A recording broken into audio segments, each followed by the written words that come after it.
How's it going, everybody? This is Dave Meltzer. We're going to be here the next 2 hours talking pro wrestling. Bryan is here. We'll be taking your phone calls as well as covering the TNA pay-per-view, which has just started in the last couple of minutes, and the opening match, which is the Sabu and Abyss barbed wire match, is already in the ring. It's a couple of minutes in, and we'll be updating as these matches end and get in the ring. Bryan, how you doing today? I'm wondering about all these poor wrestlers on the TNA show that have to wrestle in a blood-soaked ring. Well, it isn't blood-soaked yet, although it probably will be in a couple of minutes. Yeah. Sabu is already bleeding, by the way. There you go. Yeah. Blood and barbed wire in the opener. Well, I think that the idea was is that they needed the time to take the ring down, so they wanted to get that over with early. Yeah. Sabu just tried to bounce into the ropes and quickly realized that wasn't a good idea. You think you'd know after all these years. One of his high spots. Yeah. Bryan, how was the week today? The week going? It's not going too bad. Yeah. A lot of weirdness in wrestling, but it's been an entertaining weird week. yeah. What about, I guess we could start with Friday's SmackDown and watching WCW all over again. I mean, really this time. Yeah, the WCW started the night before at the end of the TNA show when the lights went out for 5 seconds. When they came back on, the ropes had magically turned to barbed wire. That was a good one. Well, at least that one, it was the way it was shot. It was kind of like, it wasn't, I mean, you knew what it was, if you know what I'm saying. Sure. It wasn't insulting your intelligence. It was just the way that you didn't know it and then you saw it, as opposed to the WWE thing the next night where Josh Matthews mysteriously started talking like The Undertaker. Yeah. And didn't realize it. And we saw The Undertaker in the mirror, even though he wasn't there, so we're all crazy like Randy Orton. And we saw Cowboy Bob bleeding, even though he wasn't really bleeding. So it was WCW all over again. It was thunder. Yeah, it's unbelievable. By the way, Abyss's arm is bleeding pretty bad. I think he should have worn like long sleeves. Now Sabu's got a chair. Okay, he didn't bounce off the ropes. They thought about, oh my God, this was really bad, Ryan. He did the, one of those leaps off the chair and Abyss moved and he kind of caught himself. He didn't crotch himself on the barbed wire, but he got the inside of his thigh on it. Thank God he didn't crotch himself on the barbed wire. Here, the Sabu-Abyss match is still going on, and Bryan, you were right. They're going to have to wrestle in a ring full of blood because there's puddles in the ring already, and Abyss crotched himself on a barbed wire chair. Sabu did a dive over the barbed wire and just took a stomach first, what you call like front suplex on the barbed wire, and I'm sure we're going to have more of this. But anyway, that's where we're at with that match. One interesting thing in the pregame show, and that was that Jeff Hardy was not there for his six-man tag, and I don't know more about it, but it wouldn't shock me that he no-showed. And if that is the case, it's going to be quite interesting to see how they figure out how to not fire him this time. Well, they'd have to. You'd think so. Although this is, well, I guess how many times do you get? 3, 5? I don't know. This has got to be about the fourth one. Yeah. So, yeah, I don't know. Well, I mean, obviously that's going to be a story for later tonight. And, of course, as most people know, or many people know, there will be, now, as far as I know, Sting is not there tonight, but there will be some sort of an announcement later in the show regarding Sting coming in. So, what do you think of that, by the way, of Sting and coming in as a full-timer? I think they've dug themselves into a hole. The whole Christian deal, I mean, they announced this huge surprise, and it ended up being Christian. And for a lot of people, that was a big thing. And after Christian showed up, you know, they promised this next big surprise, and, you know, everybody's thinking it's going to be a Chris Benoit, it's going to be a Chris Jericho. And I think those were the names that they expected with this biggest announcement of all time, or nothing Vince can do better, or whatever, however they promoted it. So, to say Sting's coming in, I mean, we've seen Sting in TNA. It was nothing special. It's an older Sting now. And although, from a television standpoint, it is a new audience. Yeah, it's a new audience. No one's seen Sting on television since 2001. So yeah, it's almost, we're closing in on 5 years. Whether that's good or bad, I mean, I think short term, first time, it's good. But as far as long term, I don't know. I don't know if it's good. I mean, after you've seen him once, it's over. Yeah. And unless there's some new program. I mean, I had come up with some ideas for Sting when they were first talking about him months ago. But the ideas, involved, putting people over and making a new star, and I just don't. I was kind of given the impression that, well, that's not what he's in for, and if that's not what he's in for, then I don't know what he's in for. Yeah. You know, I mean, he's not in. I'm not saying he won't do jobs, but he's not in to put people over and make people. He's into, you know, being the guy himself. And that one, I don't know if it's such a great idea. And my big problem is the fact that they're still bringing in names. Names. There's so many. I mean, when I watched the show this past Thursday, to me, I was just bombarded with problems that need to be fixed. The fact that that show was hardly promoted at all. You know, just from watching it, it's the same. It's really the same show every single time out, and that's the problem we talked about from day one, which is, I mean, this show is almost like 3 hours worth of stuff shoved into, I guess, 45 minutes if you take out the commercials. By the way, real quick, Sabu just won the match. He put Abyss. There was 2 barbed wire boards, and he made a sandwich, and then did like a, you know, then kind of jumped on one of the boards and crushed him in the barbed wire and pinned him. So Sabu, winner of the first match. Go ahead. There you go. But I was just saying, I mean, it's a 3-hour show with, I mean, it's almost like the old Russo Crash TV where there's just, you've got 30 guys on the roster and you're trying to get all 30 guys on every single 44-minute show. And that, to me, is the biggest problem of all. Not the fact that they don't have Sting or they don't have, or they need to bring in other names. Or I mean, I just see it as there's too many problems right now that they need to handle before they start worrying about more names. I think that their mentality is just that they've got great wrestling, but they don't have enough stars, so when they have a chance at a star, that's what they're lacking. That's what, I think that's the feeling. And they need the stars to get people to watch the show, but, I mean, I think the problem is that they need a longer show. Oh, yeah, for sure. You know, I mean, and that may be that may be addressed at some point. It's not, you know, that's not their call. That's up to Spike, and Spike seems behind them, and it wouldn't shock me to see, you know, a lot of changes in the next couple of months when it comes to, you know, TV time and maybe more time. But, you know, for right now, you know, yeah, you're right. I think that every time I watch the show that it's like they're cramming too much in and everything's rushed. Yeah. I mean, you know, the show, it's just, the TV show, they're still drawing that 0.8, 0.9. It's not drawing new viewers right now. And I think that's because I think it's still not a great time slot. There is that. But, I mean, it's really hard to get into the show every week, and you're never really given a reason to tune in the next week because, you know, it's like, as much as I hate the Undertaker Orton stuff, I mean, some of this stuff is just so stupid that we talked about. But at least when the show's over, there's no doubt in your mind who these guys are that you're supposed to care about. The 2 guys that are going to headline the next pay-per-view. There's no doubt in anyone's mind that Orton and Undertaker are the 2 top guys on SmackDown. When I watch Impact, it's like, who's the top guy? I just saw 50 guys. Jeff Jarrett and Rhino. I mean, Jeff certainly gets, you know, Jeff Jarrett certainly gets a lot of TV time. Yeah, but Rhino on that show, I mean, you know, Rhino didn't stick out from the pack any more than 15 other guys did. Well, you're right about that. I think I don't know that anyone. The only one the ones that stick out of the pack, if there are, Samoa Joe and maybe Christian Cage. Yeah. But, you know, and they'll be on top soon enough, like next pay-per-view. You know, not against each other this soon, but I'm sure that they'll wrestle each other down the line. Yeah.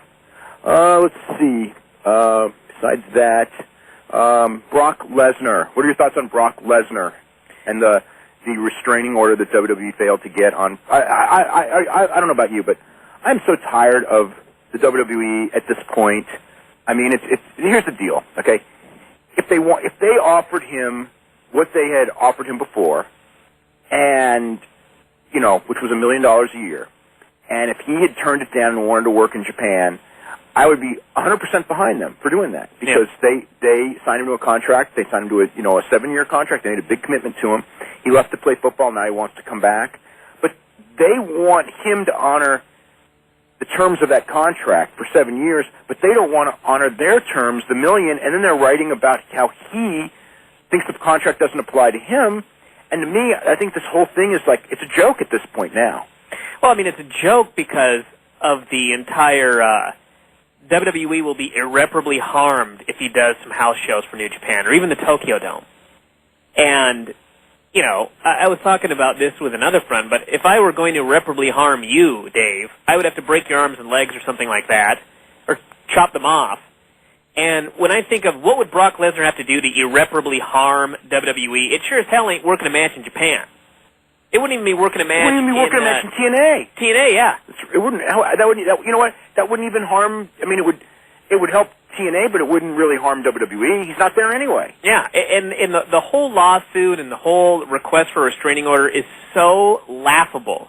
It's so absurd what WWE is claiming that I can't possibly see any court upholding this. Yeah. I'm surprised that they've let it go as long. I mean, at this point, you know, because it's been 2 years that he hasn't been, there's the key.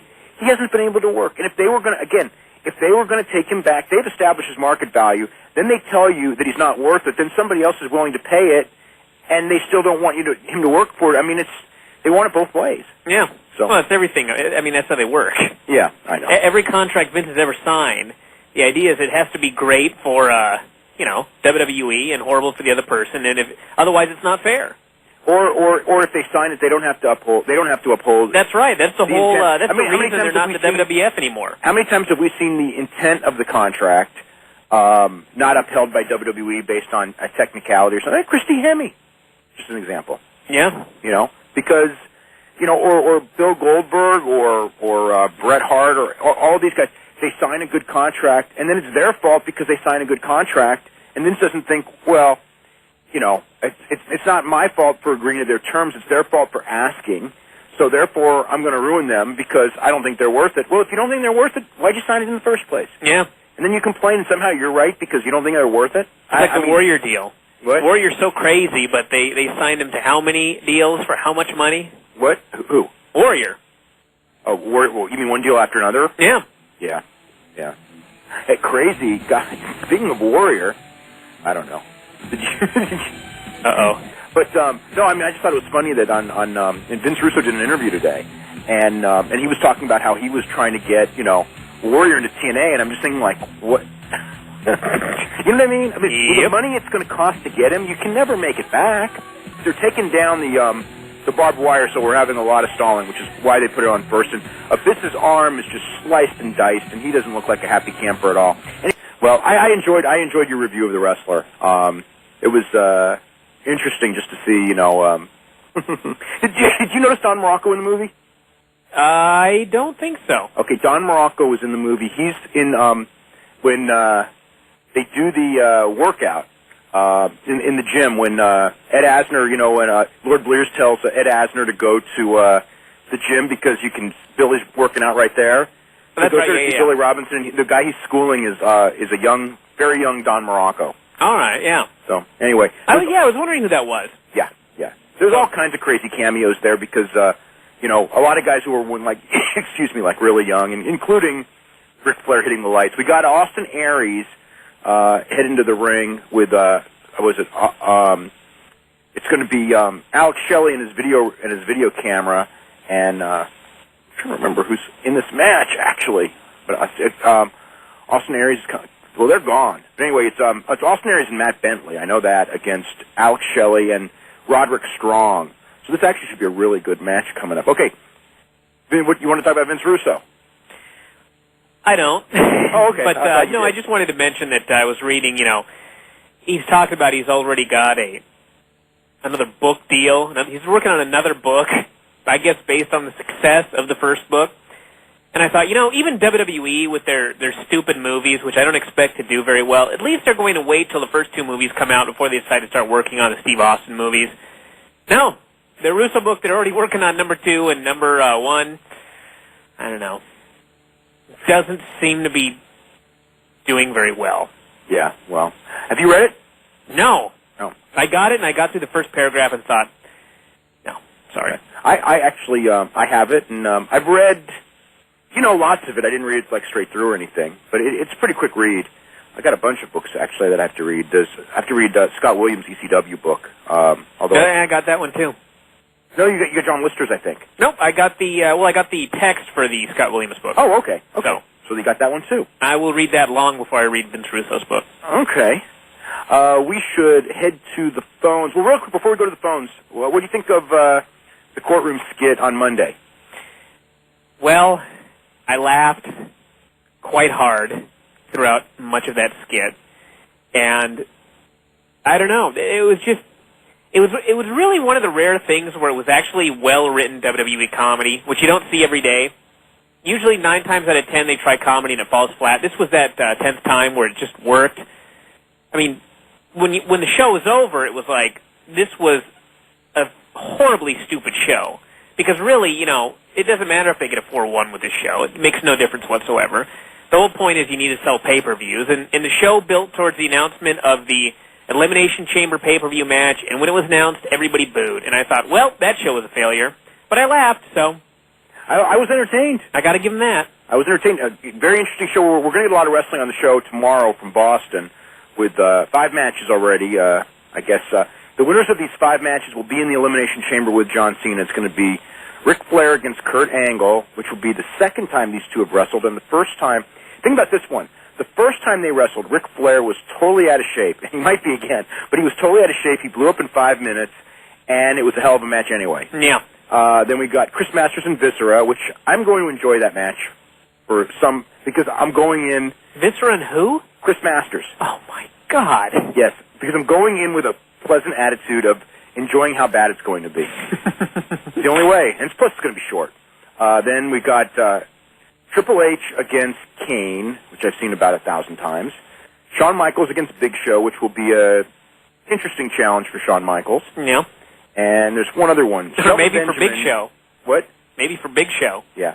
Shelton Benjamin against Carlito with Shelton Benjamin's mama. Now, she's not debuting yet. Oh. You know that story, right? Oh, yeah. Shelton Benjamin's mama will be a new character. They are looking at Hollywood casting agents to find a heavy mid-50s black woman to play Shelton Benjamin's mama. Yes, that one's coming when he makes his turn, and after he loses like 50 matches in a row, and he's about number 38 now, he's going to, in fact, get a push. Somebody came up with the idea of Viscera being his mother. Which was so absurd that I thought that, what the hell? Why not try it? Viscera in a wig. Yeah. I mean, they're on a roll now with the wacky skits. Might as well go all out. Well, at least they wouldn't have to, like, you know, teach him wrestling. That's right. He already knows. He's got plenty of experience. Sure. He knows how to do a promo. That's right. We saw all that stuff he did with Lillian Garcia. He can sing. Yeah. Hey, you should have been on the writing team.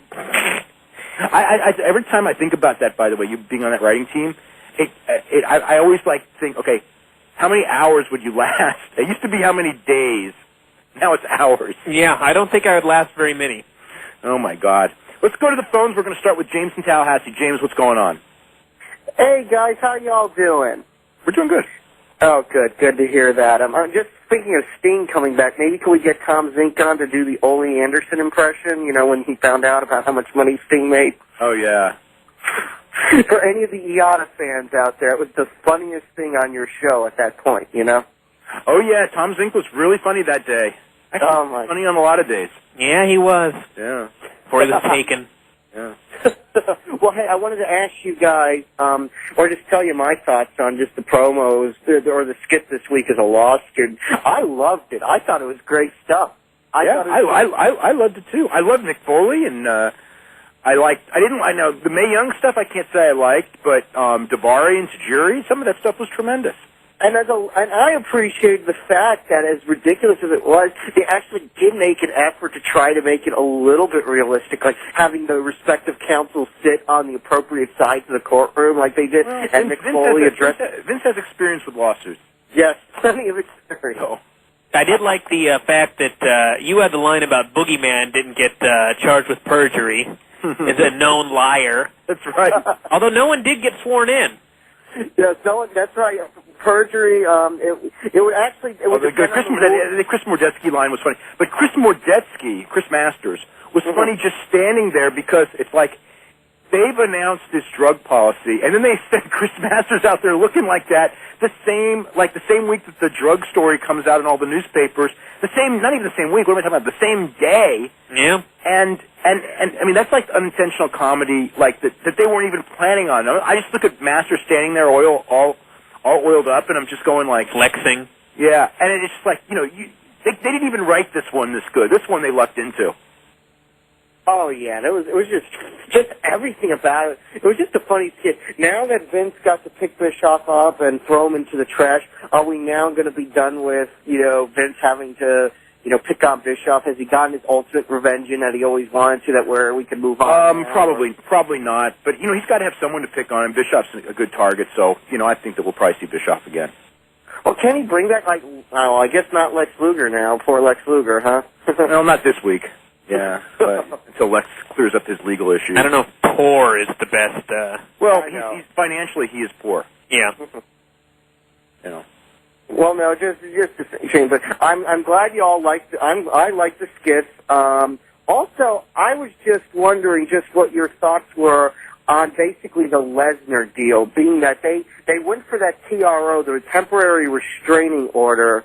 Yeah. And I guess is it still out for the third one? Is the judge holding it in abeyance, or is the judge not even ruled yet? The judge hasn't ruled on it. The judge hasn't ruled, so technically they might be able to restrain him from doing the third one. Although the Connecticut judge wouldn't have power to stop the guy from wrestling in Japan. Although I guess it could be in contempt as far as the case, because the case is not closed. Right. I guess that's what they're looking at. My gut is that they're I mean, this is how I'm looking at it. I think that they're trying to stall because they were told to settle. Okay, then this is 2 months ago. They were all told to settle. It hasn't been settled, but Lesnar's still wrestling, and I think that they're just trying to, stall the settling, and then because it's not settled, try to keep him from wrestling at the same time. Yeah, but the thing with the TRO is not only do you have to show irreparable harm, but you must also show likelihood of success in court. Yeah, that you're going to win the case, and I can't imagine them winning the case. How can you hold someone to a 6-year worldwide non-compete? It's ridiculous. I mean, I know maybe Vince will be the judge. Yeah, I mean, I know that there's the argument that people will make. He did sign it, but and you know more about law than I do. But the bottom line is that if you sign something that is basically illegal, the bottom line is that they can't enforce the contract because you signed it. Right, it would be voidable on unconscionability, and that's probably what this judge, if the judge makes the ultimate ruling, would side on. If they are, but I have a feeling they will have to settle at the end of the day because their lawyers are smart enough to realize, hey, come on, this contract. Although I have seen some, attorneys win on that, so it just depends. Not 6 years worldwide. I mean, you can win on 2 years local. Oh, absolutely, but but 6 years worldwide, I just don't see that possible, especially because he's an athlete, and you're basically saying that his career is over. Mm-hmm. You're not necessarily over. I mean, he can go back at 34, but it's 6 prime years. We got it's 5 years now. The key to getting the injunction, too, sorry to cut you off, Brian, was that injunction TRO, the irreparable harm. If Lesnar were currently on the roster and were the world champ jumping over, or just doing something to totally just hurt that company, that would be an irreparable harm. I just don't see being, wrestling for another company years after you've left this company, just being irreparable harm that a judge would have to say, all right, we'll use the TRO, the temporary restraining order injunction. We'll grant it. I just don't see it, but, I'm only a law student, so. Yeah, Matt Bentley and Austin Aries just beat Roderick Strong and Alex Shelley, by the way, in that match. So that match just ended. We want to update you on the TNA pay-per-view Turning Point that's going on right now. In the pre-show match, it was Lance Hoyt and the Naturals beating John Bolin, Joe Doring. Joe Doring's a big dude, and Buck Quartermain.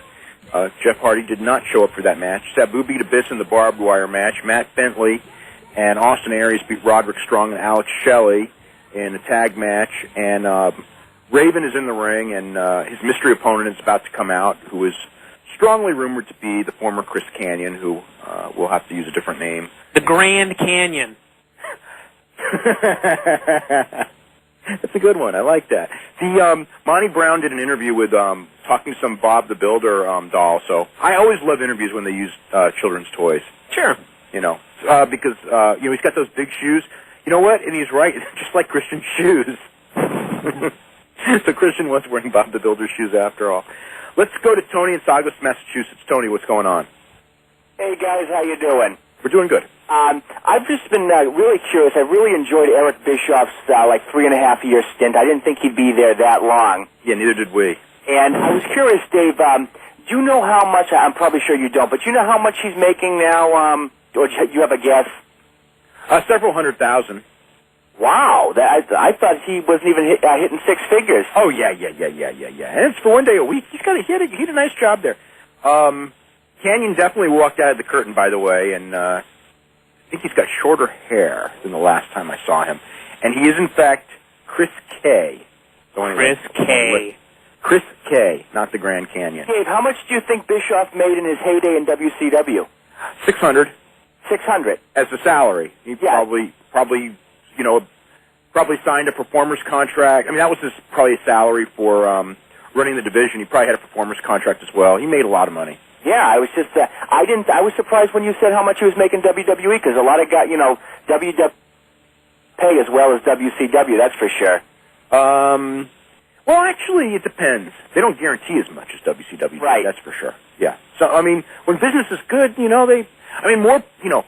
was, the top guys in WWE, like Austin Rock, made more than anyone in WCW ever made by leaps and bounds. So. Oftentimes you've kind of contradicted. I was curious, how much did Austin make in his best year? You had him one time making $12 million, then one time it was $8. $13 million was his best year. 13. Wow. Yeah. That is amazing. Yeah, but a lot of that was, most of that, or a great percentage of that, was merchandise royalties. Right. And also, one of the great things about the current product is just, to me, it's terrible in wrestling in general. But one of the great things that we didn't have in the 90s or the 80s is the wrestling books and the shoot interviews. So if you don't even like the current product, there's so much out there that you can kind of enjoy to bring you back to your childhood. You know what I'm saying? 24/7 and DVDs. And well, yeah, I'm talking DVDs. Where they like the Ric Flair and the Bret Hart. It's not just about the current product. There's so many other variables that if you're not, that wrestling fans can enjoy. Yeah. Well, and that's that's what's saving the WWE right now, because if it was just current product in the United States, they would be losing so much money. But because of international and because they have these DVDs that that they're bringing out that are doing big business, the company's going to be profitable at least for the next several but through WrestleMania for sure. And Brian, one of the things I found interesting is for the wrestling, until 98 when Mick Foley's book came out, wrestling fans could not read, if I'm correct. Now that's what apparently I was they can't read now that Russo's book came out. Isn't it funny how wrestling fans couldn't read, and now pretty much everybody you know has written a book. Yeah, and in the 80s, I was always wanting to write a book, and I was told that over and over again that picture book is okay, but wrestling fans can't read, and And it's funny because if I had done a book in the 80s, it would have been so much more successful than when people are asking me to do books now because there's such a glut. It's been overdone now. Right. But if I were offered to do a pop-up book, I'd do it. But Brian, I happen to disagree with you on Russo's book. I bought it, and I happen to enjoy it. I could have done without the Christian kind of the backstory, but I just thought it was kind of an honest book, and he was a major player. For about 5 years, and he gave great insight into what it's like to work with Vince McMahon side by side. Well, I didn't say it was a bad book. I said I'd only gotten through one paragraph of it. As far as I've read a lot of it. No, I will say this: J.J. Dillon's book was much better. I love that one. To the person of Vince McMahon, although Vince Russo's strength of his book was in Vince McMahon. I do have to say that was the strongest part of the book, but at the same time, when it came to a lot of the description of angles and stuff, the problem with Vince Russo is his memory really isn't that great. Yeah. And you can tell, like he'll like get stories kind of mixed up and time frames mixed up and things like that. But he doesn't. He's not exactly. He doesn't exactly self-analyze his. He doesn't admit his wrongdoings, which is kind of. A lot of people don't do that. Exactly. But he was, but I mean, his book is. I think one thing that in the book that's kind of interesting to me is that in the book, I mean, he rips Jim Ross so bad. Like basically the guy. He gives him credit for being an announcer, but said he was incompetent at talent relations. Which for a book to come out in 2005 right now, to say that after what happened in talent relations in that company once John Laurinaitis took over. That looks really bad. But then he goes in there in 2001. Yeah, but then he comes back after saying how bad, and it's in the book how bad Jim Ross was at his job. He comes back and says, I apologize, and that just shows how, Right. I should have never said that. And it's like, well, if you should have never said that, maybe you should have re-edited the book, maybe, huh? Yeah, but he wants to show what, I disagree with you on that one. I think he just wants to show where he was at in his life. Okay, but in the same time, he's making all of these criticisms of someone who he, even in the book, says doesn't deserve the criticism. And if he doesn't deserve the criticisms, why is he writing the criticisms of him? I mean, if you say you want to show where I was in my life, don't rip somebody else who you even think doesn't deserve the ripping. Why put that person through it? What do you think about when you come back? It's like it'd be like me saying, just spending a show ripping on Bryan and then coming back like the next week saying, "Oh, I didn't mean it." I mean, does that, his feelings are still going to be hurt, right? Yeah, I think, and it would still be, and I would be the one who was wrong if, in the sense, I was wrong by ripping the guy who didn't deserve being ripped, right? And my last question is, what do you think about John Laurinaitis? I've enjoyed his rise to success, and what do you think he's done? Is he a good, or is he just Vince's hatchet man? Is that all he's? Well, I mean, that's what the job entails, but you can be good at it or bad at it, and John Laurinaitis has no respect among the wrestlers, and you have to have, that job. In that job, the wrestlers are generally going to dislike you because you're put in the position to be disliked. By the way, Raven just beat Canyon. Because but it's real hard for me to say anything too positive about John Laurinaitis right now. Well, what part of the rise have you enjoyed? Well, it's just he came from obscurity, at least in America, and in 5 years, and he joined WCW in June of 2000. He leapfrogged a lot of long-time WWE guys. Yeah. So to me, that shows he has some kind of talent. He leapfrogged the Gerald Briscoes. Those guys didn't want that job, though. Are you sure? Oh, not director of Gerald Briscoe wouldn't want to be director of talent relations. Yeah, but Johnny Ace is making $350,000. That's not a bad. No. He's making more than that with bonuses and stuff. No, he's doing well, and there are a lot of people who'd want that. But he knew. He's very, okay, here's the thing with John Laurinaitis was that, he was in All Japan, and he was a powerful force in All Japan, and he learned the business end of All Japan because the Baba family loved him. So he has experience there, and the other thing is that he knows how to get, figure out who's in power and get in with who's in power, and he made the right friends and got himself in the spot, and then he got the job, and unfortunately, then the problem was he got the job. But to criticize him because he can play the political game, I think is a wrong tact because that's wrestling. Some of the criticism of the people in that position is wrong, but in his case, like I said, it would be very hard for me to say much good about him right now. That's all I can say. I just don't think that it's just hard to criticize someone when who else can do the job. It's not like there's a lot of wrestling guys waiting, and you know what I'm saying? Like, yeah, okay, but he's certainly not doing the job as well as the previous guy, or the guy before that, or the guy before that. So yeah, he's fired more guys than probably. Well, that's not so much. But the firing of the guys, that's obviously Vince's. No, that's Vince. But I'm saying Jim Ross probably in his 8 years, he probably got rid of like maybe 20 guys. And Johnny Ace, he got rid of guys too. He had to get rid of. There was that one period where he got rid of a bunch of guys as well. So there's always going to be firings. But the business was also different at that time, where there wasn't a need to cut so many. It was a lot better. Well, is there really a need? No, but a perceived need. Yeah, exactly. But I think a lot of the guys that Vince and Johnny Ace got rid of, they were so stale. It was like. As far as the guys, except for the Dudleys and maybe Morgan and maybe not Morgan, because Matt Morgan hasn't exactly knocked him dead in Japan. Except for the Dudleys, I don't know that there were any horrible choices of anyone who, was.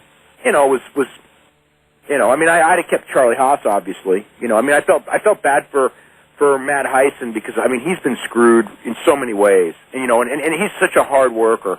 But at the same time, I understand because in their realm of thinking, he was very lucky to ever get a job there. That's not what they're. He's not what they're looking for. Paulie got him in, and Paulie's not in power, so he wasn't going to last. All right, guys, great show, and you guys are another part of the business that if you don't follow the current product, you do such a great job. I really enjoy it. Okay, you're very welcome. Let's go to Levy in Yonkers, New York. Levy, what's going on? How are you? Hey, how are you? I definitely agree with what he just said in terms of still being able to enjoy the product if you don't enjoy the current product. I any money that goes to pro wrestling goes to DVDs or to your newsletter, and I'm still able to get a lot of enjoyment through that. I am too. I enjoy it too. Even if you know what I enjoy though. I enjoy. I can even enjoy in current stuff because even when WWE is bad, TNA's been good on pay-per-view, and then Pro Wrestling Noah. There's been some incredible stuff if you get their tapes, or Arena Mexico is fun, although it's hard to get, I must admit. But it's really fun this year. Dave, this will probably be one of the funniest things you've ever heard, but sometimes I get your newsletter on Monday, and I'll be getting home late from class, and I'll pop open your newsletter, and I'll mute Raw, and I'll start reading your review of last week's Raw just because I enjoy reading it more than watching the show. Well, thanks. I sometimes I often enjoy writing it more than watching the show. I understand. Now, what I wanted to discuss is the UFC salaries, and something, I don't know, it makes me sick in my stomach when I read what they're paying the lower card guys. It's disgusting. It's terrible. I agree. In fact, I wrote about it a little bit this week. I wrote about it again this week. Not even the lower card guys. I mean, Rich Franklin. I mean, come on. He got $26,000 for a main event on a pay-per-view on a show that did a $2 million live house. That is ridiculous. Even if their only money was coming from the show, from the live gate, it would still be terrible. But look at this Unleashed show. They're showing like these undercard matches ad nauseum. They're making money every time it's shown. I was thinking, a salary of 12 and 12 should be the minimum. It's hard because I don't know their books to know what they can truly afford, but I do know that $2,000 or $3,000 is ridiculous for a company at this size for a pay-per-view. 4 live crews in the ring with Team Canada. We've already had Sabu beating Abyss, and we've had Matt Bentley and Austin Aries over Roderick Strong and Alex Shelley, and Raven over Chris K, formerly Canyon. And Kip James is a 42-year-old man in shorts way too small, and he's got pigtails. Oh! Yes, he's got pigtails. He looks like Shirley Temple. Well, I guess he doesn't look like Shirley Temple. He looks like Shirley Temple if Shirley Temple was a guy on steroids and 42 years old with bleach blonde hair. Wow. Yes. So, how about Jillian Hall? Did she ever have pigtails? I don't remember. Remember when she first came in? Oh, yes, I vividly remember. But she had pigtails. I'm trying to remember. I don't think she did. She just looked different. Oh, did she look different? Oh, yeah.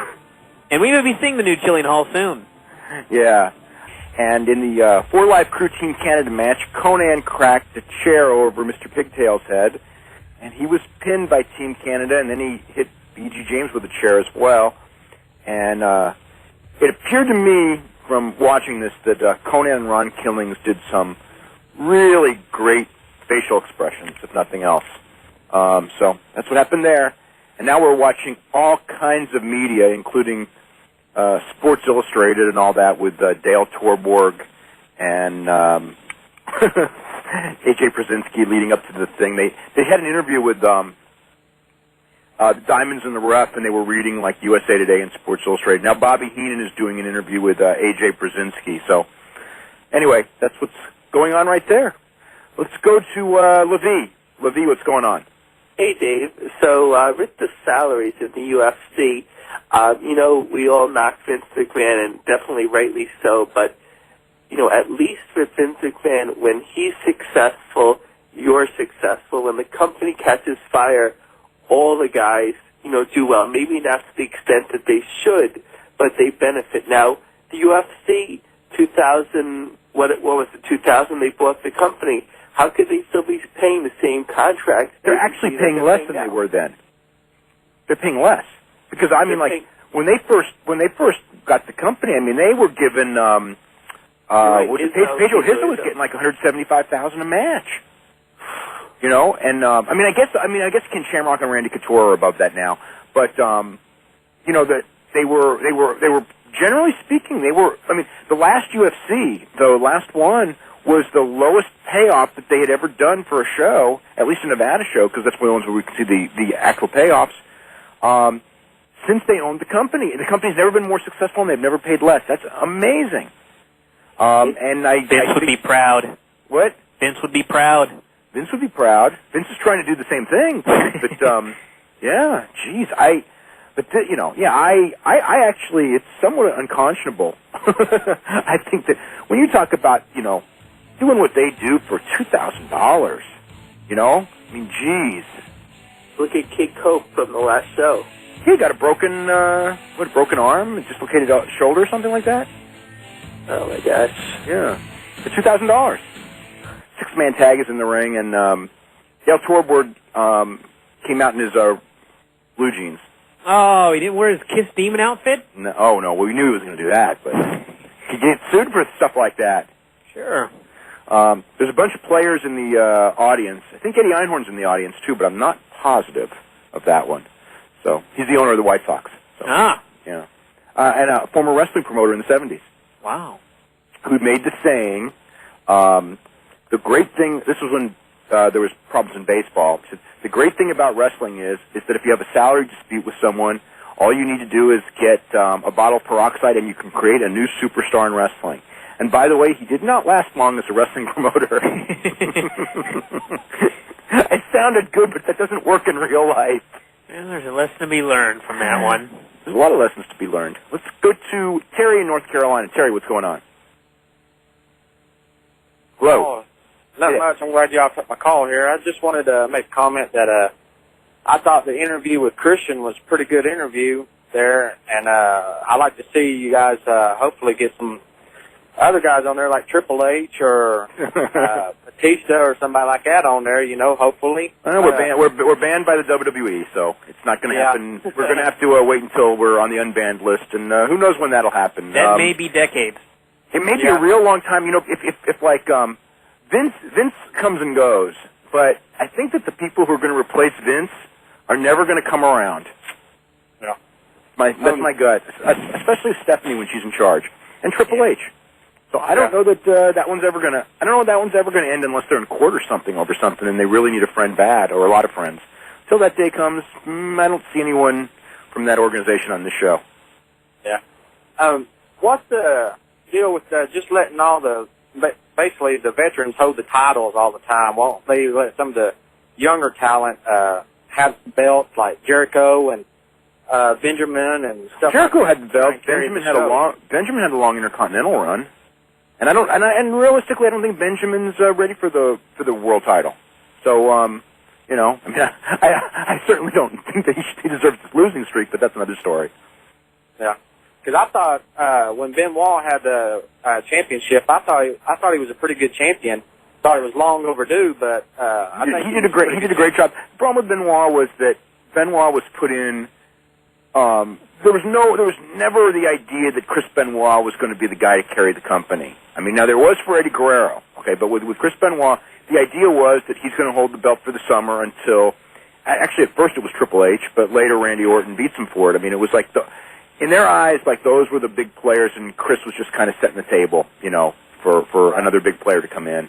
So, it didn't matter whether he was good or bad. They'd already made their mind up that he was short term, unfortunately, because his wrestling was great that year, but we knew that going in, and they knew that going in. I think that they just felt that, he'd be a great guy to lose to Triple H or Randy Orton.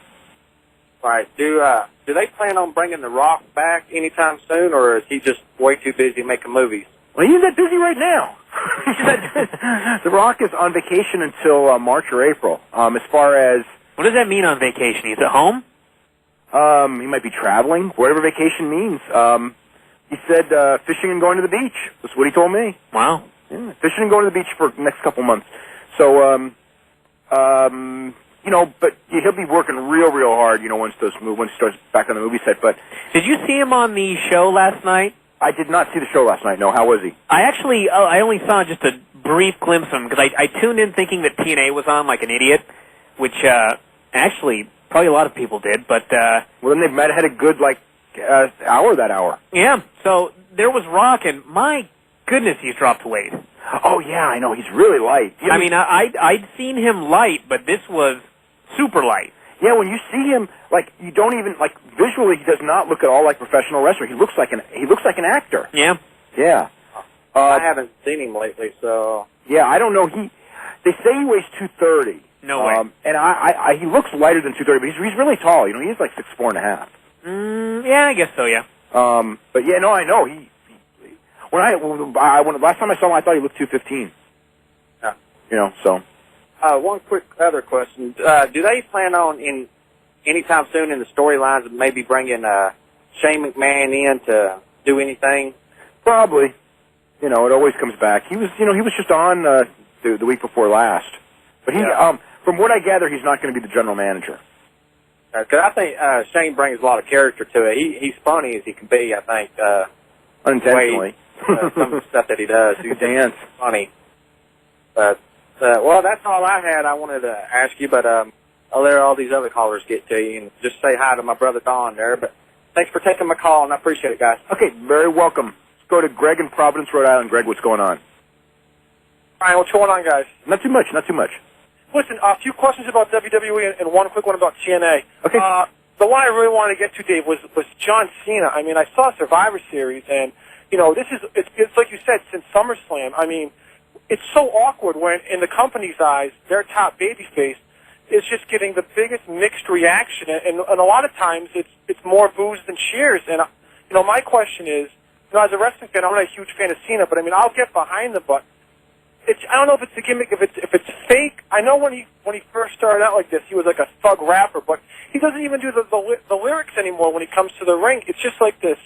I don't know. It's just, to me, I get the impression that this guy is like a money-making, all fictitious guy that the WWE just put together. It's more of like, you know, just buy my merchandise. My wrestling sucks, and I just wonder if that's the way you feel, and if you think if they're gonna actually respond to these, you know, crowd reactions.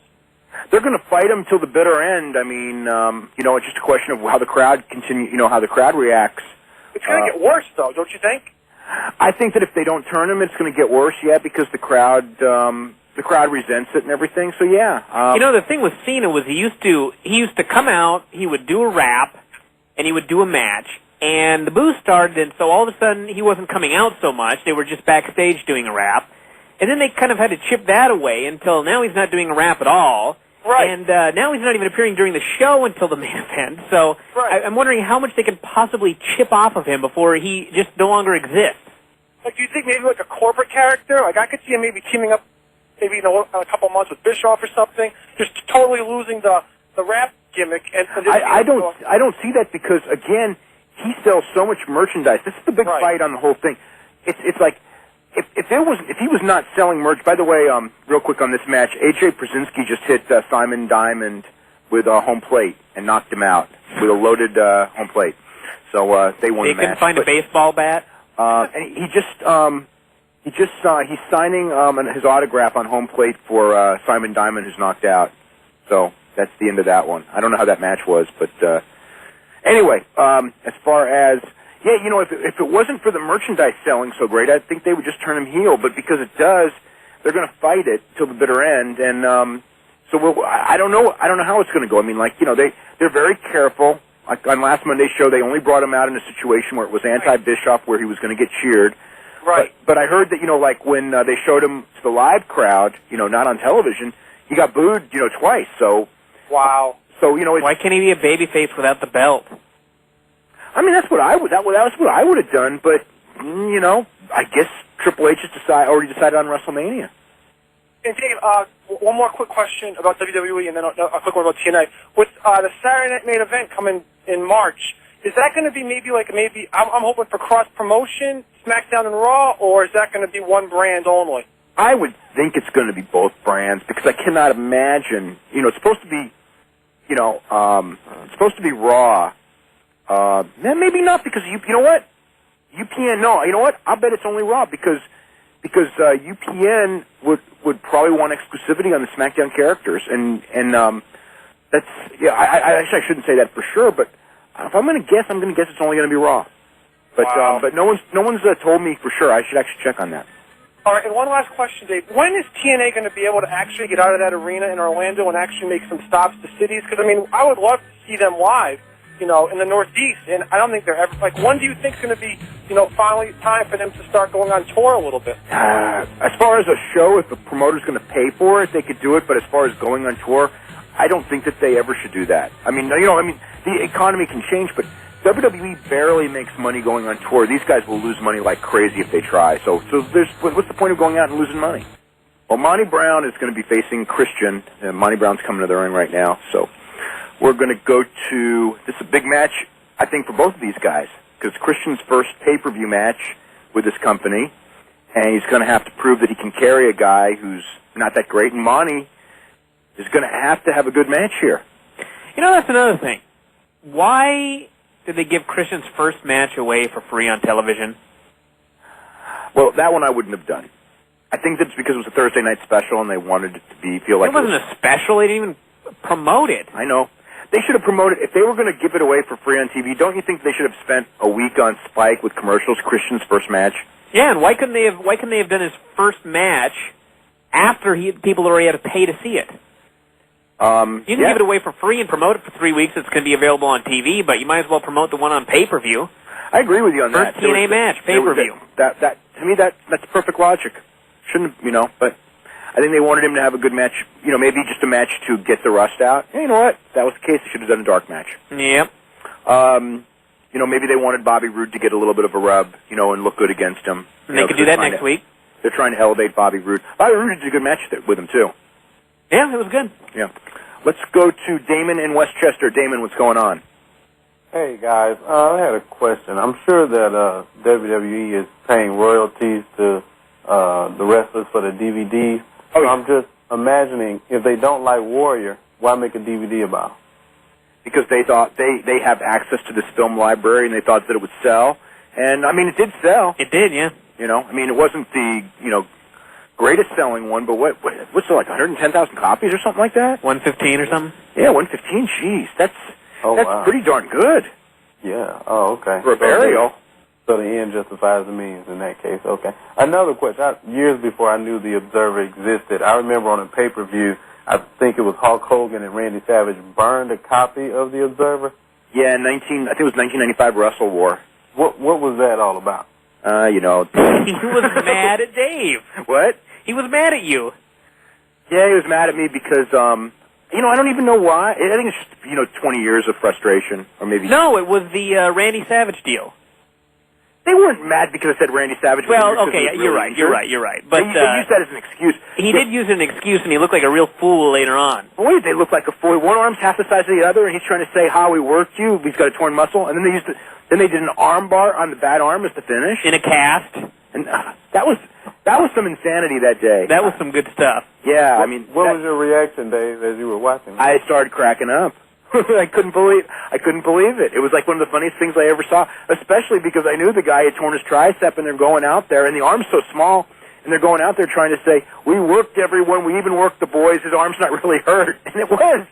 Oh, wow. I thought, I don't know what, do you know what set him off, Brian? I don't even remember anymore. I don't know. I can't remember. Yeah, well, it's like, Probably something very stupid. Well, it's Hogan. What can you do? That's why he's Hogan. All right, guys, thanks. Okay. Appreciate the show. Okay, Hogan knows best. Coming back in, January, right? That's right. Hogan knows best. Nick at wrestling school. Nah. Oh, boy. But, yeah, that's one of the segments. Yeah. I can just imagine. What else do we got? I think there's another one with Brian Knobbs, isn't there? Well, Brian Knobbs takes him. Brian Knobbs is probably going to be all over the show. Good. Yeah. Well, I never saw Brian Knobbs because I had already given up on the show by then. Yeah, you missed the last show. You really should have seen because it was just it was. They knew it was the last show, and it was goofy. They went and did yoga. There was Hogan and Brian Knobbs both doing yoga. It was worth it just for that. I saw one where did Hogan play tennis or something? Yeah. I saw I was pushing the dials. This was after the season was over, and I had it on VH1, and I saw Hogan playing tennis. And I thought that was pretty goofy. That might have been the same show. Yeah, it may have been. Yeah. I didn't watch the whole show. I just watched. There was nothing to it. They just goofed off the whole time, and it was enjoyable. Yeah, when Brooke had that meeting with the porn star that tried to hit on her, that was it for me. Yeah. It was this is far too fake for me to waste my time on. Did you ever see the one with the animals? No, that was 2 weeks later. That was the one that killed the season. Yeah, well, they never did another rating after that. Nope. Yeah. atrocious show. Do you think that anyone's going to watch it this time? I don't know. Yeah, I don't know. I don't know, because yeah. I mean, people, I have friends that aren't really wrestling fans that started watching the show, and they all turned off after the pet one as well, so I don't know. Christian's on the top rope doing this plancha all the way to the other side. I mean, like, it was post to post. Wow. Yeah. Let's go to David in New York. David, what's going on? Hello there. Hey, there we go. Yeah. David. Hey, couple questions. First, did you ever find out what the real deal was with WWE pulling the Captain Charisma merchandise? I don't know. Because obviously that wasn't trademarked or anything, so I don't know what the deal was. It was selling. Maybe they didn't want him to get over it. As stupid as that sounds. And I don't believe it. If it was WCW, I would actually believe it, but with WWE, I don't know. I remember people, as soon as it happened, people checked the trademarks and no one had it, and, well, that's why he bought it now, but I can't think of any reason other than that, though. Well, could it have been a deal where somebody actually had some sort of Captain Charisma deal and made the threat, and WWE didn't bother to check; they just pulled it? No, because they would check stuff like that out. Well, I don't know. Because you know how they try to fight people, even when the other people are right, they don't back down until it's hopeless. Yeah. On that stuff. At least unless it's real. Put it that way. Christian just took a bump, by the way. Monty pressed him over the top rope and dropped him all the way onto the floor. So, I guess, yeah, he's definitely not taking it easy in this match. That's for sure. Yeah. I also wanted to talk about for the awards this year for best books, the new category. I just finished Regal's book. Mm-hmm. That is a hell of a book. I got it. I've read parts of it, but I haven't read enough of it to. What I've read of it, I liked though. I haven't read enough of it yet. Yeah. Also, have you gotten the Lucha Libre masked, whatever it is, the Lucha Libre photo book? No. Oh, you need to check that one out. Really? Yes, I think it's Lucha Libre Masked Superstars of Pro Wrestling or something by Lourdes Grobet. It is just a fantastic book. Pictures from the last 25, 30 years, old pics from El Torreo and stuff. Really? Yeah. Oh, I would love to get that. Yeah. You know where I can get it at? Amazon has it, High Spot, so your store has it. Oh, okay. Well, then I'll try to get it. Yeah. The one thing reading about the Regal book was just the freakiest part was him sitting at home, locking himself in a room and drinking GHB. Yeah. Yeah, and scrolling down all of his thoughts on saving the world on paper. Yeah. Did he put any of those in the book? Unfortunately, no. That would have been great in sort of like an Anne Heche thinking she's an alien kind of way. Yeah. He's pretty descriptive of that period. I mean, I remember when he was on this show and he was and he was kind of asked nicely not to come on, and he really wanted to come on bad, and so they let him. He was, he's not shy about talking about it. So, I think the one thing from dealing with him, the little bit that I have, I think he's very honest, and that's why I thought that I would probably like his book, because I didn't think it's going to be one of those. The book, to me, wrestling books are either full of it or they're really good. I mean, there's very few in between. Yeah. Oh, have you got? Because I've been thinking of getting it. Have you read the J.J. Dillon book yet?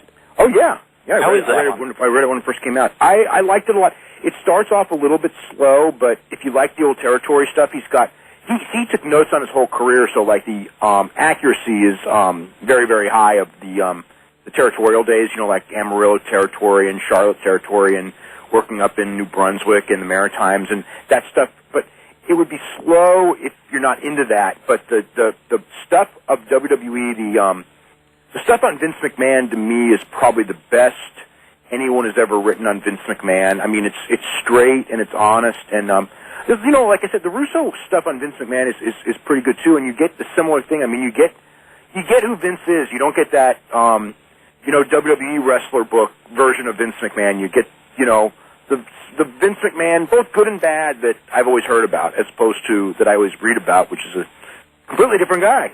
The Vince McMahon that we've seen on TV each week for the last couple of months? Yeah, that Vince McMahon. The Vince McMahon who, the Vince McMahon who thinks that, if I sign you to a contract, you have to uphold every letter of the law, but it doesn't apply to me. That's Vince McMahon. Okay. By the way, the full name of the Lucha book is Lucha Libre Masked Superstars of Mexican Wrestling, and is it an English book or is it a Spanish book? It's bilingual, but it's mostly photo. Oh, okay. Yeah, but it's excellent book, and yeah, that's about it. But really check that one out. Actually, I just noticed it has Alfonso Morales is credited as an editor. Oh, cool. But yeah, everything, stories about the old lady in the front row of Arena Mexico. Oh, what was her name? God, she passed away too. The one that collected all the hair. I don't know. I just remember the old lady. It was a very old woman. She died a few years ago. Right. She was when I used to watch the Arena Mexico. She was in the front row at every show for years and years, and I guess she'd been for like 50 or 60 years. Yeah. Yeah. Is the Rudo fan with the bell in there? What? I don't think so. What about the polar bear? I'm going to be very sad when he dies. The polar bear. Yeah, but I'm going to be very sad when he dies. Oh, yeah. Bonnie Brown and Christian Cage is in the ring. They've gone several minutes, and it looks, from what I've seen, like a pretty good match, which it needed to be. Anyway, we will go to JR in California. JR, what's going on? Hey, how you guys doing? We're doing good. Yeah, I had a couple of questions. After WWE bought out WCW in 2001, why hasn't, they made an attempt to bring Sting in, or if they did, Sting turned them down? Because I like to see some matches with Sting probably going against Chris Benoit or Triple H. I even think a Sting versus Undertaker match will sell at pay-per-view pretty quick.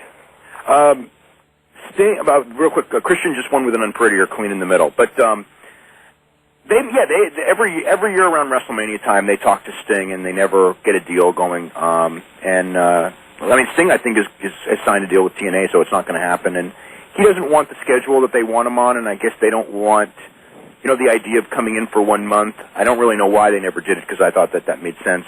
Bring him in for 4 weeks of TV and a pay-per-view, or maybe 2 pay-per-views, and then let him go home. But yeah, for whatever reason, it never happened.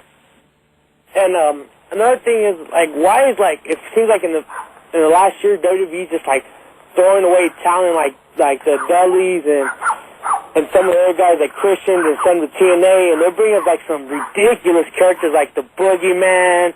And even, whoa, let's not bury the Boogeyman. Yeah, the Boogeyman's going to be a star if they just make sure to not let him wrestle. But some of the stuff's funny, I like when they do the court case, or even when you try to attack Lita. Some of that stuff was kind of funny, but even until the tragic death of Eddie Guerrero, Chavo Guerrero's character was just down with that current white. Oh, that character was horrible. Yeah, that was ridiculous. A guy he has a good wrestling ability should not have been doing that. Yeah, that's John Laurinaitis and Vince McMahon. They're the ones, and Stephanie. They're making the decisions, and sometimes they make good ones, sometimes they make bad ones, and they've made some bad ones. Deep South? What? Deep South? Oh, what a disaster that place is. It's a living bad decision. Yeah. Well, they thought, we knew this would happen. By the way, the tables match is coming up next with AMW and Team 3D, but they took that OVW for granted so much, and they so lucked into when they got rid of Jim Cornette that they had Paul E, because if they didn't have Paul E, and it was, remember how that thing was horrible when Tommy Dreamer was booking it. Oh, yeah. So, Deep South. Yeah, I guess The Miz does. The Miz is really over. That's good. Yeah. So, I don't know when he'll be brought up. And wasn't he on in doing security a couple of weeks back? Was that him? It might have been. I don't know. It was a very Miz-looking man, but he was also very large. What? It was a larger Miz-looking man. I don't know how much size he would have gained, although I haven't seen him in a year, so I don't know. They all get big.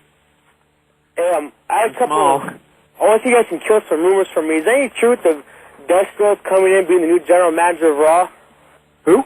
Dusty Rhodes. Yeah, probably. Yeah. And what about? I also heard through the internet that possibly they're bringing back in Jamal to team up with Rhodes and have Eric Bischoff be their manager. I hope not. Jamal's coming back. I don't know. That sounds like a horrible idea to me. There's no plan of that. Oh, good. I actually asked. Oh, okay. And last thing, my last rumor, is there any truth that maybe Chris Benoit leaving WWE after his contract's up and going to Japan overseas, or maybe even possibly signing with TNA? Brian, you better answer that one. Which one? Chris Benoit going to New Japan or TNA? I think there's very little chance of that happening. Okay. But who knows? Yeah. You know, anything can happen, but yeah. I think people are the TNA thing, I can tell you that, I can't tell you the last 3 days, but as of 3 days ago, there had been no contact whatsoever. You know, there have actually been a lot of names I keep hearing people say are speaking with TNA, and they're not. Yeah. And I don't know where these stories are coming from, but I think people are reading too much into some stuff. Yeah. Okay, thanks for taking my call. Okay, you're very welcome. Let's go to Steve in Jackson, Tennessee. Steve, what's going on? Dave, now you know that Vince McMahon has been nothing but convivial and completely philanthropic in his contracts with us. I know who this guy is. How you doing, man? I'm doing good. This is Steve Beverly, who did wrestling newsletters in a different era and is, I guess, like the #1 game show authority in the whole world. And unfortunately, they haven't mimicked a game show lately. You never know. One might actually happen. If they're listening, they probably will do that next week. You better believe it. I don't think it'll be funny either. No, I don't think it'll be even close to it. I wanted to tell you, first off, it's great to hear you on Sirius every week. I've just joined the Sirius family, I guess you would say, and it's terrific to hear the show. But thanks. But also, I was on a media conference actually about the upcoming show Deal or No Deal with NBC, but it was about a variety of subjects. And since you brought it up earlier, it does appear that the Saturday night's main event is going to be largely exclusively Raw because of the contact and the contracts they have with NBC Universal for the USA Network. Yeah, I didn't know that, but I had, just remembering reading that certain things led me to believe that, because I remember that SmackDown didn't really UPN didn't really like on SmackDown the idea of Raw guys being on the show, although lately they have had Big Show and Kane on the show of late. So. Yeah, they have had a couple of questions that came up on that media conference from some other writers about that. That they did not outright say that there would not be the possibility of maybe an occasional crossover, but it is not likely that you're going to see that very often. Okay. But anyway, great to hear you guys, and you've just done a fantastic job with this show. Oh, thank you very much. Appreciate it, man. We'll talk to you soon. Okay. Call anytime, please. We'll do it. Okay. We're going to go to Nick in Connecticut. Nick, what's going on? Hi. Hey, Brian. Hey, Dave. Hey. I was just listening to Figure 4 Weekly the other day, or daily, and he brought up something that, Brian brought up something that made me think, like, Vince is 60, nearly 60, and one day he is going to die and leave WWD to Stephanie and Shane and Triple H or whoever. And I'm just wondering, do you think that, eventually it'll spiral out to, WCW levels, or do you think it'll survive? They got a lot of money to survive for a long time. Hopefully they have more fiscal responsibility because it's in a sense their own money. And they learn enough about business to where it doesn't, become the money pit WCW is. As far as popularity goes, I would foresee that with Vince not there, that the popularity of the product will probably decline unless they come up with somebody really, really smart to help them. And I don't know that, I don't know that their arrogance will allow that. So I worry about, as Vince at his most insane, I think it would be better with him in control than anyone else. I don't know about anyone else, but I do think that if it's between Vince and Stephanie, Vince wins hands down over Stephanie, because Vince at least knows, Vince has instincts about starting from nothing and making something. I don't want to say not starting from nothing, but building a brand and all that. And Stephanie, kind of walked in when it was on fire, and, I just don't have the faith in her and Triple H. From what I've heard, I know he's a smart guy, but I don't know if he's a smart guy when it comes to business. And it's a totally different thing. And Vince really has decades of experience, going all the way back to watching how his father did things. He was around wrestling. since the age of what, 12 or 13? Yeah. And working in wrestling since the early 70s. And Stephanie is 30 years old and seems to... And she didn't grow up. She was around it, but she wasn't like all... Like, Vince was consumed by. I mean, Vince is like, Vince is like one of the, grew up... And I mean, that was his thing. Stephanie, was not, when she was in high school, consumed by wrestling. I mean, she got that later.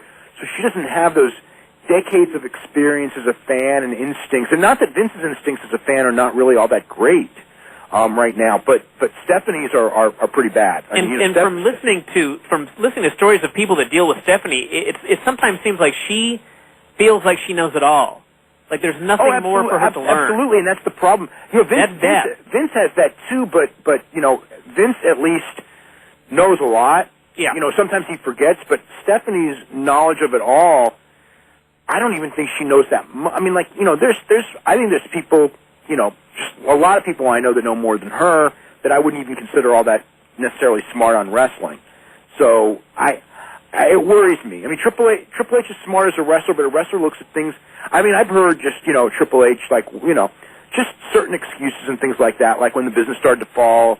A couple of years ago, and he just goes, well, it's summer, and it's just sort of like, that's just not an excuse. I'm sorry. You know what I mean? Yeah. Mm-hmm. Yeah, it's like at least Triple H, he's better now. Like he's not insane like he was in 2002, where he was just killing careers left and right. But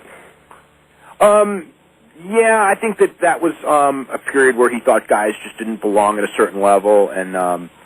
But it's the guys who get the shot are if you look at the guys who are getting the shot, Cena was Stephanie's hand-picked project, and Randy Orton and Batista were Triple H's hand-picked projects, and I don't know, I mean nobody else. I mean Masters, I guess, got a chance.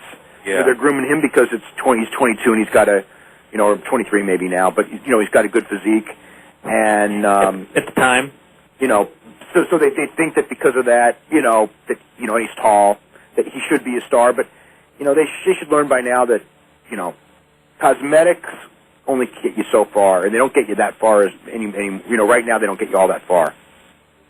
Yeah. One last thing, I would just like to scold Bryan for stealing my Grand Canyon line. Yeah. I didn't. Well, I sort of stole it. You sort of stole it. That is malarkey. I had actually, someone had suggested that name to me many years ago, and it was brought back by you. So, but I'll give you credit. Fine. I almost thought about not sending you a gift in Secret Santa, but you know what? I will. Well, thank you. All right. See you guys. Okay. Thanks very much. Okay, let's go to Chris in New York. Chris, are you there? Hey guys. Hey there. What's going on? I got two quick questions. Where does Austin versus Hogan stand for WrestleMania this year? As of a week ago, doesn't stand very good. No. Very, very unlikely. One last thing. What does Vince hate Randy Savage for? Do you have any idea? I mean, I've heard the rumors. Yeah, I've heard, the rumors on the internet. But, I can't confirm them, but, people who know the situation. The one about Stephanie, is that the true? Stephanie story? Yeah, the Stephanie story. I mean, it's certainly a rumor. I don't know the answer to that one. No.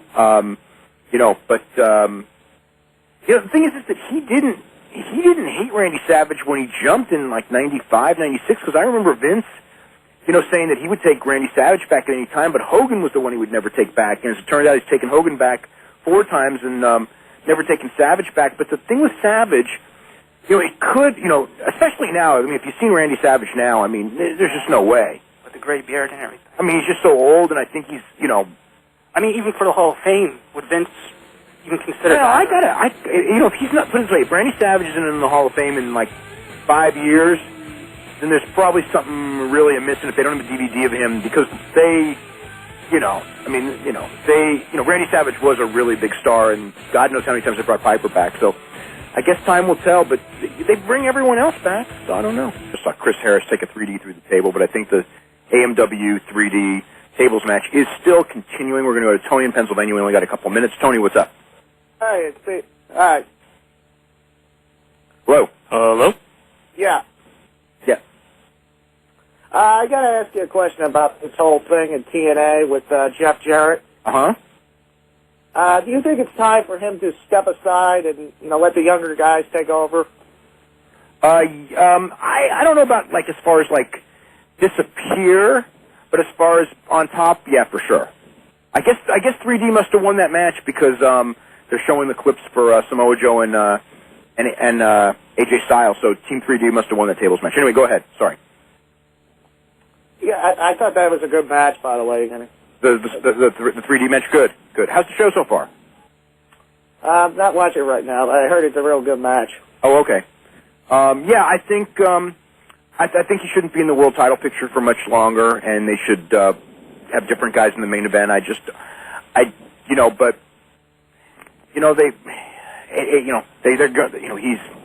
He wants to be the top star, and he's part owner of the company, and it's going to be hard to remove him from that position. I mean, if it was me and I had 100% full control, I would have him on the team, and I think he's a good worker, but not the top guy, not world title situation. No, I would have him, somewhere else on the show. Yeah. Okay? All right. Anyway, we are totally out of time. Bryan, thank you. Yeah. So, anyway, we will see everybody. Of course, next week will be WWE pay-per-view. We're going to do a show on Christmas, so anyway, we'll be live on Christmas if anyone wants to call, and if not, we can play Christmas carols, I suppose. That's right. We'll open gifts on the air. Oh, hey, we could make up a list of Christmas presents for different people, huh? That's right. Yeah, that'd be a fun show. Yeah, that would be a good show. Okay, we'll have to work on that. Keep that in mind. What? Keep that in mind. Okay, Christmas presents for people in wrestling. Oh boy. Okay. Anyway, we'll see everybody live in 2 weeks. You listen to Wrestling Observer Live on the Sports Byline Broadcasting Network.